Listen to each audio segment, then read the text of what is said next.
Hello everyone, this is the Thrift Shop Gamer. I found a game and I want to talk about it.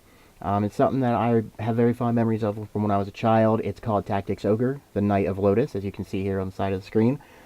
I happen to find it cleaning some things up, and I have it complete in box here. It's probably one of the more rare games that I found as of late. It's about a $60 to $70 game if you find it complete. Obviously, you can find better deals, and if you find it for cheaper, definitely pick it up. It's a very, very worthwhile find. Good addition to any collection, especially if you're into RPGs. It's a turn-based strategy combat style RPG. You start off as this guy fresh in the military, and he's all proud of himself. He gets lost in a combat, and he washes up ashore, and your story starts from there. And the character creation process is pretty interesting. When you first get started, they're going to ask you a couple questions, heavily based on morality and, of course, opinion, and your birth date. It will assign you an element, and you can base your entire character model off of that. Then, this is something that a lot of people do look up if they're looking to go towards a specific type of character. But otherwise, you can choose whatever you want. There's not necessarily one right or wrong answer here. You have a lot of different ways you can make your character, which I'll get to shortly. Throughout the story, you do meet a lot of different people. There are a lot of dialogue choices that come up, and a lot of them do matter for your story. You can make some people not trust you so much. It changes some aspects of the story for you with regard to your interactions with some of the people. So you definitely want to keep that in mind as you're playing, but it adds a little bit of depth to the game with how you want your character to be portrayed. As you're creating your own character as well as the rest of them in your party, there are a ton of different classes to choose from, a lot of which are available from the start. Others you have to learn how to get to by raising your character's stats in certain ways. For example, if you want to have a very spell-heavy, magic-heavy character, you want to have your intelligence raised and other such things.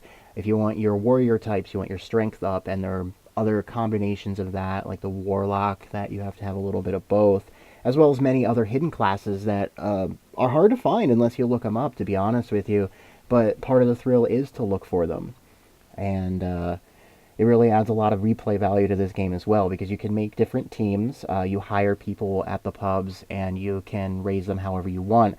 But one way that you can also save some time, it costs more money, but you can hire people at higher levels, so you don't have to waste that time. So, there are a lot of ways to go about it, and it doesn't really have too many downfalls. I mean, it's a really good, solid character creation system.